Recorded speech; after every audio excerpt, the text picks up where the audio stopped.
Viewers, welcome back in our program. जी doctor साहब अगले इशू तो पहला ਅਸੀਂ ਦਰਸ਼ਕਾਂ ਦੱਸਦੇ ਹਾਂ ਵਿਊਅਰਸ ਜੇ ਤੁਸੀਂ ਟੀਵੀ 84 ਨਾਲ ਜਾਂ ਪ੍ਰੋਗਰਾਮ ਸੱਚੋ ਸੱਚ ਨਾਲ ਫੇਸਬੁੱਕ ਰਾਹੀਂ ਜੁੜੇ ਹੋ ਤਾਂ ਇਸ ਨੂੰ ਵੱਧ ਤੋਂ ਵੱਧ ਲਾਈਕ ਕਰੋ ਤੇ ਸ਼ੇਅਰ ਕਰੋ ਅਤੇ ਨਾਲ ਹੀ YouTube ਤੇ ਸਬਸਕ੍ਰਾਈਬ ਵੀ ਕਰੋ। ਮੈਂ ਵੀ ਦੱਸ ਦਈਏ ਕਿ ਜੋ ਸਾਡੇ ਪ੍ਰੋਗਰਾਮ ਦਾ ਸਮਾਂ ਸੀਮਾ ਹੈ ਉਹ 8:45 ਤੋਂ ਲੈ ਕੇ 9 ਵਜੇ ਤੱਕ ਹੈ। So keep watching TV 84। Thank you so much. जी डॉक्टर साहब ਹੁਣ ਅਸੀਂ ਚਾਹਾਂਗੇ ਜੋ ਅੱਜ ਦਾ ਅਗਲਾ ਇਸ਼ੂ ਹੈ ਉਸ ਉੱਪਰ ਤੁਸੀਂ ਆਪਣੇ ਵਿਚਾਰ ਦੇ ਦਿਓ ਜੀ। ਦੇਖੋ ਇਸ 'ਚ ਕੋਈ ਸ਼ੱਕ ਨਹੀਂ ਹੈ ਕਿ ਜਦੋਂ ਦੀ justice Ranjit Singh commission report ਬਾਹਰ ਆਈ ਅਸੈਂਬਲੀ 'ਚ ਡਿਸਕਸ਼ਨ ਹੋਈ ਇਸ ਨੂੰ ਲੈ ਕੇ ਜਿਹੜਾ ਲੋਕਾਂ ਦੇ ਵਿੱਚ ਇਨ ਜਨਰਲ ਔਰ ਸਿੱਖ ਕੌਮ ਦੇ ਵਿੱਚ ਇਨ ਪਰਟੀਕੂਲਰ ਬਹੁਤ ਰੋਹ ਹੈ ਜੀ। ਔਰ ਇਹ ਅੱਜ ਦੀ ਇਵਨ ਹਿੰਦੁਸਤਾਨ ਟਾਈਮਸ ਦੀ ਇਹ ਖਬਰ ਵੀ ਸੀ ਕਿ ਬਰਗਾੜੀ ਮੋਰਚਾ ਜਿੱਥੇ ਕਿ ਜਿਹੜਾ 1 ਜੂਨ ਤੋਂ ਚੱਲ ਰਿਹਾ ਲੇਕਿਨ ਪਿਛਲੇ ਜਦੋਂ ਤੋਂ ਇਹ ਰਿਪੋਰਟ ਤੋਂ ਬਾਅਦ ਉੱਥੇ ਰੋਜ਼ਾਨਾ 10-15 ਹਜ਼ਾਰ ਲੋਕ ਹੁੰਦੇ ਨੇ ਔਰ ਇਹੀ ਕਾਰਨ ਹੈ ਵੀ ਈਵਨ ਫਰੀਦਕੋਟ ਜਿੱਥੇ ਕਿ ਅਕਾਲੀਆਂ ਨੇ ਆਪਣੀ ਰੈਲੀ ਰੱਖੀ ਹੋਈ ਸੀ ਉਸ ਨੂੰ ਕੈਂਸਲ ਕਰ ਦਿੱਤਾ ਹੈ। ਜਿਹੜਾ ਡਿਸਟ੍ਰਿਕਟ ਐਡਮਿਨਿਸਟ੍ਰੇਸ਼ਨ ਨੇ ਉਹਦੀ ਜਿਹੜੀ ਦਿੱਤੀ ਪਰਮਿਸ਼ਨ ਵਾਪਸ ਲੈ ਲਈ ਹੈ ਜੀ। ਉਹਨਾਂ ਨੇ ਕਿਹਾ ਵੀ ਲੋਕਾਂ 'ਚ ਇੰਨਾ ਰੋਹ ਹੈ ਕਿ ਇੱਥੇ ਜਿਹੜਾ ਹੈ ਉਹ ਝਗੜਾ ਵੀ ਹੋ ਸਕਦਾ ਸੀ ਕਿਉਂਕਿ ਇਹਦੇ ਨੇੜੇ ਹੀ ਹੈ ਬਰਗਾੜੀ ਜਿੱਥੇ ਵਾਪਰੇ। ਇਸ 'ਚ ਵੀ ਕੋਈ ਸ਼ੱਕ ਨਹੀਂ ਹੈ ਕਿ ਅਕਾਲੀਆਂ ਦੇ ਆਪਣੇ ਅੰਦਰੂਨੀ ਜਿਵੇਂ ਠੱਗਾਂ ਦੀ ਜਾਂ ਚੋਰਾਂ ਦੀ ਲੜਾਈ 'ਚ ਜਦੋਂ ਫਿਰ ਇੱਕ ਚੋਰ ਮੂੰਹ ਖੋਲ੍ਹੇ ਤੇ ਜਿਹੜੇ ਭੇਤ ਜਿਹੜੀਆਂ ਚੋਰੀਆਂ ਕੀਤੀਆਂ ਹੁੰਦੀਆਂ ਨੇ ਪਿਛਲੀਆਂ ਸਾਰੀਆਂ ਬਾਹਰ ਆ ਜਾਂਦੀਆਂ ਉਹੀ ਭੇਤੀ ਹੁੰਦਾ। ਹੁਣ ਉਹ ਬੀਬੀ ਕਿਰਨਜੋਤ ਕੌਰ ਹੋਣ ਜਿਨ੍ਹਾਂ ਨੇ ਚੈਲੰਜ ਕੀਤਾ ਜਾਂ ਖਾਸ ਤੌਰ 'ਤੇ ਅਵਤਾਰ ਸਿੰਘ ਮੱਕੜ ਜਿਹਨੇ ਇਹਨਾਂ ਸਾਰਿਆਂ ਬਾਰੇ ਕਿ ਵੀ ਇਹ ਕਿਵੇਂ ਫੈਸਲਾ ਆਇਆ ਔਰ ਹੋਰ ਵੀ ਜਿਵੇਂ ਕੋਟਕਪੂਰਾ ਤੋਂ ਮੈਂਬਰ ਸ਼੍ਰੋਮਣੀ ਕਮੇਟੀ ਉਹਨਾਂ ਸਾਰਿਆਂ ਨੇ ਗੱਲਬਾਤ ਕੀਤੀ। ਲੇਕਿਨ ਇੱਕ ਗੱਲ ਜਿਹੜੀ ਇਸ ਸਾਰੀ ਡਿਬੇਟ ਦੇ ਵਿੱਚ ਕਿਉਂਕਿ ਇਹਦੇ 'ਚ ਜ਼ਾਹਰ ਕੋਈ ਸ਼ੱਕ ਨਹੀਂ ਹੈ ਕਿ ਕੈਪਟਨ ਅਮਰਿੰਦਰ ਸਿੰਘ ਸਰਕਾਰ ਵੀ ਇਸ ਇਸ਼ੂ 'ਚੋਂ ਸਿਆਸੀ ਲਾਹਾ ਲੈਣ ਦੀ ਕੋਸ਼ਿਸ਼ ਕਰ ਰਹੀ ਹੈ ਸਿਆਸਤਦਾਨ ਕਰਦੇ ਨੇ ਔਰ ਉਸ ਸਾਰੇ ਦੇ ਵਿੱਚ ਅਸੀਂ ਦੇਖਿਆ ਕਿ ਵੀ ਜਿਹੜੀ ਗੱਲ ਇਮੀਡੀਏਟਲੀ ਬਾਅਦ ਕੋਈ ਟਾਸਕ ਫੋਰਸ ਬਣਾਉਣ ਦੀ ਲੋੜ ਨਹੀਂ ਸੀ ਜਾਂ ਸਪੈਸ਼ਲ ਇਨਵੈਸਟੀਗੇਟਿਵ ਟੀਮ ਬਣਾਉਣ ਦੀ ਲੋੜ ਨਹੀਂ ਸੀ। ਰਿਪੋਰਟ ਤੇ ਬੇਸਡ ਫੈਸਲਾ ਲਿਆ ਜਾ ਸਕਦਾ ਸੀ। ਪੁਲਿਸ ਆਫੀਸਰ ਜਿਹੜੇ ਨੇ ਉਹਨਾਂ ਨੂੰ ਸਜ਼ਾ ਯਾਫਤਾ ਕਰਨ ਦੀ ਸੁਮੇਧ ਸੈਣੀ ਨੂੰ ਔਰ ਦੂਜਿਆਂ ਨੂੰ ਔਰ ਬਾਦਲਾਂ ਦੇ ਖਿਲਾਫ ਕੇਸ ਰਜਿਸਟਰ ਹੋ ਸਕਦਾ ਸੀ ਪਰ ਇਹ ਵੀ ਰਲ ਮਿਲ ਕੇ ਸਿਆਸਤ ਕਈ ਪਾਸੇ ਖੇਡੀ ਜਾ ਰਹੀ ਹੈ। ਨਤੀਜੇ ਦੇ ਤੌਰ ਤੇ ਜਿਹੜਾ ਚਰਨਜੀਤ ਸ਼ਰਮਾ ਜਿਹਨੇ ਸੁਮੇਧ ਸੈਣੀ ਦੇ ਕਹਿਣ ਤੇ ਮੌਕੇ ਐਸਪੀਸੀ ਗੋਲੀ ਚਲਾਈ ਉਹ ਹਾਈ ਕੋਰਟ 'ਚ ਚਲਾ ਗਿਆ ਔਰ ਉਹਨੇ ਹਾਈ ਕੋਰਟ ਨੇ ਸਟੇ ਦੇ ਦਿੱਤਾ। ਉਹੀ ਜੋ ਅਸੀਂ ਨਵੰਬਰ 84 ਦੇ ਹਵਾਲੇ ਨਾਲ ਦੇਖਦੇ ਹਾਂ ਬਾਕੀਆਂ ਨਾਲ ਉਸੇ ਹੀ ਗਦੀ ਗੇਟ 'ਚ ਇਹ ਸਾਰੀ ਪ੍ਰੋਸੈਸ ਨੂੰ ਵੀ ਪਾ ਦਿੱਤਾ। ਔਰ ਇਸ ਸਾਰੀ ਡਿਬੇਟ ਦੇ ਵਿੱਚ ਬਾਦਲਾਂ ਦਾ ਜ਼ਿਕਰ ਕਿਉਂਕਿ ਕਾਂਗਰਸ ਨੂੰ ਵੀ ਸੂਟ ਕਰਦਾ ਹੈ ਪੰਜਾਬ 'ਚ ਬੀਜੇਪੀ ਦੀਆਂ ਤਾਂ ਸਿਰਫ 2 ਉਹਨਾਂ ਦੇ ਐਮਐਲਏ ਨੇ ਉਹਨਾਂ ਦੀ ਹੋਂਦ ਹੀ ਨਹੀਂ ਹੈ। ਲੇਕਿਨ ਇਸ ਸਾਰੇ ਦੇ ਬਿਹਾਈਂਡ ਆਰਐਸਐਸ ਦਾ ਕੀ ਰੋਲ ਹੈ ਔਰ ਕਿਵੇਂ ਸੌਦਾ ਸਾਧ ਨੂੰ ਆਰਐਸਐਸ ਨੇ ਬਿਲਟ ਕੀਤਾ ਹੈ ਕਿਵੇਂ ਹਰਿਆਣੇ ਦੇ ਵਿੱਚ ਪਿਛਲੀਆਂ ਚੋਣਾਂ ਵੇਲੇ ਬੀਜੇਪੀ ਦੇ ਨਾਲ ਅਲਾਈਅੰਸ ਕੀਤਾ ਹੈ ਕਿਵੇਂ ਮਨੋਹਰ ਖੱਟੜ ਸਰਕਾਰ ਉਸ ਦੇ ਡਿਫੈਂਸ ਦੇ ਵਿੱਚ ਰਹੀ ਔਰ ਇਹਦੇ ਨਾਲ ਨਾਲ ਕਿਉਂਕਿ ਗੁਰੂ ਗ੍ਰੰਥ ਸਾਹਿਬ ਦੀ ਬੇਅਦਬੀ ਦੀਆਂ ਘਟਨਾਵਾਂ ਦਾ ਫੋਕਸ ਹੈ ਮਲੇਰਕੋਟਲੇ ਦੇ ਵਿੱਚ ਖਾਸ ਤੌਰ ਤੇ ਉਸੇ ਦੌਰ 'ਚ ਕੁਰਾਨੇ ਮਜੀਦ ਦੀ ਬੇਹੁਰਮਤੀ ਹੋਈ ਉਸ ਦੇ ਜਿਹੜੇ ਪਵਿੱਤਰ ਪੇਜ ਨੇ ਫਾੜ ਕੇ ਗਲੀਆਂ 'ਚ ਸੁੱਟੇ ਗਏ ਔਰ ਜਦੋਂ ਉੱਥੋਂ ਦੇ ਇੱਕ ਇਮਾਨਦਾਰ ਕਿਸੇ ਪੁਲਿਸ ਆਫੀਸਰ ਨੇ ਉਹ ਸਾਰੇ ਟਰੈਕ ਨੂੰ ਫੋਲੋ ਕੀਤਾ ਤੇ ਜ਼ਾਹਰ ਹੈ ਉਹਨੇ ਪਠਾਨਕੋਟ 'ਚੋਂ ਜਾ ਕੇ ਫੜ ਲਿਆ ਕਿਉਂਕਿ ਸੁੱਟੇ ਵੀ ਗਏ ਕੁਛ ਥਾਂ ਨੂੰ ਅੱਗ ਲਾ ਕੇ ਸਾੜਿਆ ਵੀ ਗਿਆ ਉਹ ਗੱਡੀ ਵੀ ਬਰਾਮਦ ਹੋ ਗਈ ਉਹ ਲਾਈਟਰ ਵੀ ਬਰਾਮਦ ਹੋ ਗਿਆ ਜਿਹਦੇ ਨਾਲ ਬੰਦੇ ਵੀ ਔਰ ਉਹ ਬੰਦੇ ਜਿਹੜੇ ਨੇ ਵਿਸ਼ਵ ਹਿੰਦੂ ਪਰਿਸ਼ਦ ਔਰ ਆਰਐਸਐਸ ਨਾਲ ਸੰਬੰਧਿਤ ਸੀ ਔਰ ਇਹ ਖਬਰ ਪਹਿਲੇ ਦਿਨ ਆਈ ਫਿਰ ਗਾਇਬ ਹੋ ਗਈ। ਠੀਕ ਉਸੇ ਤਰ੍ਹਾਂ ਜਿਵੇਂ ਰਣਬੀਰ ਖੱਟੜੇ ਨੇ ਪਹਿਲੇ ਦਿਨਾਂ 'ਚ ਜਿਹੜੇ ਮੌੜ ਮੰਡੀ ਬੰਬ ਬਲਾਸਟ ਸੀ ਚੋਣਾਂ ਤੋਂ ਪਹਿਲਾਂ ਉਸ ਦੀਆਂ ਜਿਹੜੀਆਂ ਤੰਦਾਂ ਲੱਭ ਲਈਆਂ ਕਿ ਉਹ ਗੱਡੀ ਵੀ ਸੌਦਾ ਸਾਧ ਦੀ ਉਸ ਵਰਕਸ਼ਾਪ 'ਚੋਂ ਬਣੀ ਬੰਦੇ ਵੀ ਉਹੀ ਇਨਵੋਲਵ ਸੀ ਉਹਨਾਂ ਨੇ ਕੀਤਾ ਫਿਰ ਉਹ ਖਬਰ ਗਾਇਬ ਹੋ ਗਈ ਔਰ ਬੜੀ ਚਲਾਕੀ ਨਾਲ ਕਿਉਂਕਿ ਉਸ ਵੇਲੇ ਬਾਦਲ ਦੀ ਸਰਕਾਰ ਸੀ ਇਹ ਸਾਰੇ ਦੀ ਗੇਮ ਜੇ ਸੌਦਾ ਸਾਧ ਜਾਂ ਦੂਜੇ ਵੀ ਇਹ ਵੀ ਛੋਟੇ ਜਿਹੜੇ ਨੇ ਅੱਗੇ ਸਾਹਮਣੇ ਰੱਖੇ ਹੋਏ ਮਖੌਟੇ ਨੇ ਅਸਲੀ ਪਾਵਰ ਆਰਐਸਐਸ ਦੇ ਕੋਲ ਹੈ ਔਰ ਉਹੀ ਆਰਐਸਐਸ ਸਾਈਮਲਟੇਨੀਅਸਲੀ ਜਿਨ੍ਹਾਂ ਨੇ ਈਸਾਈ ਪਾਦਰੀ ਵੀ ਮਾਰੇ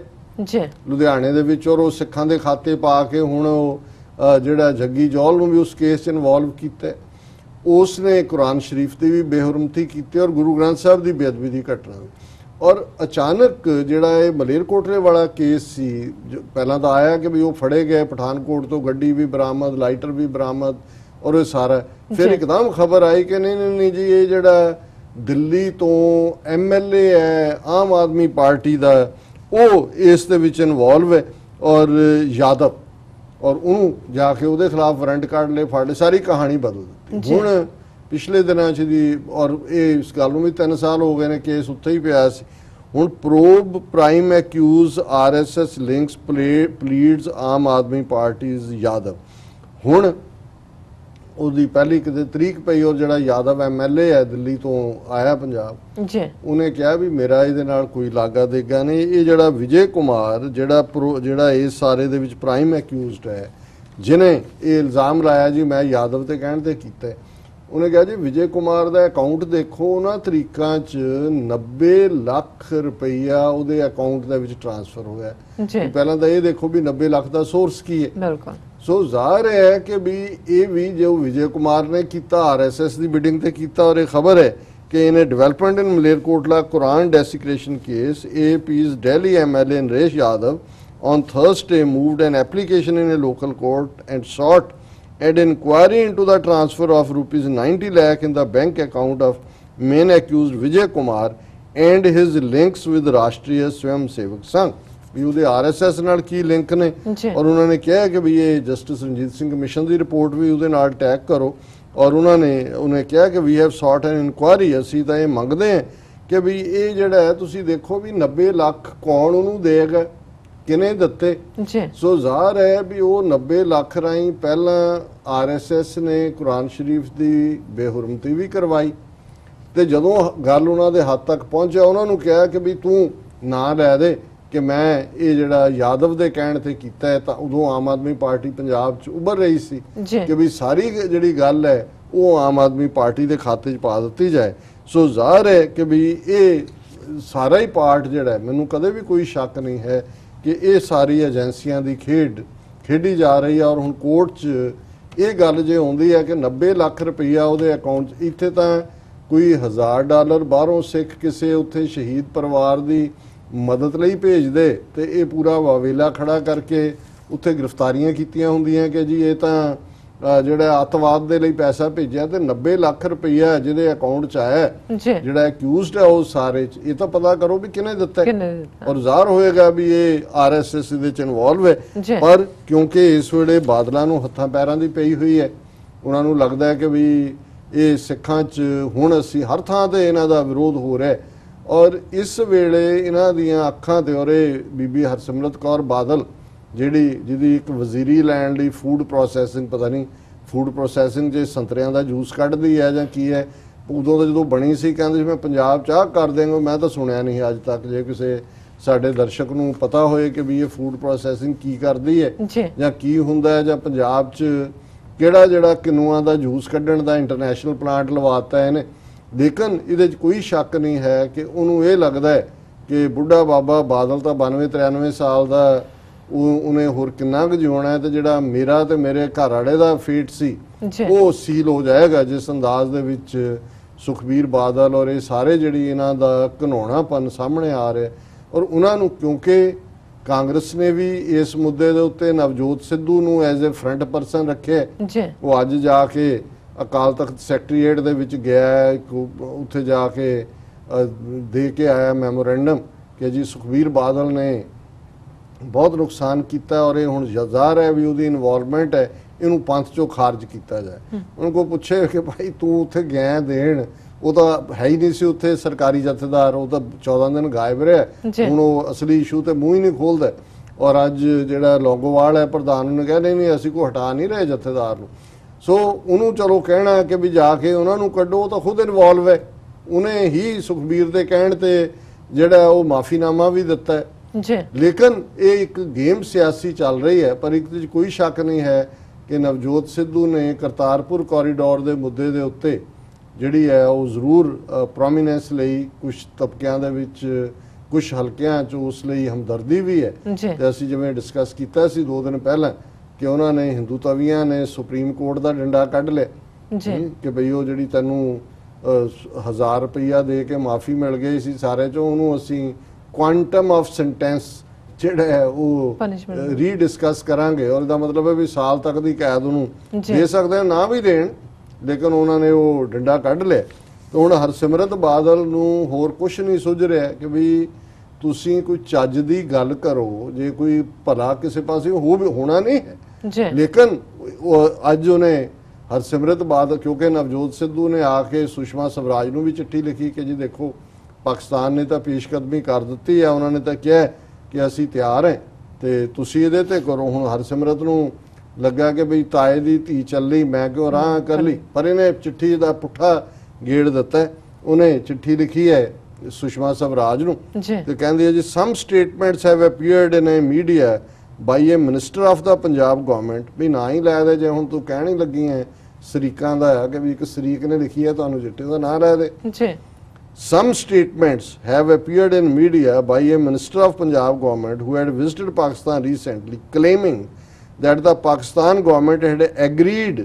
and given permission for opening the passage to Sri Kartarpur Sahib Gurdwara, and it is now up to government of India to decide। कि जी चिट्ठी लिखी है कि पाकिस्तान तैयार है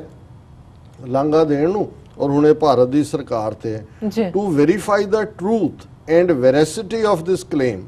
I want to know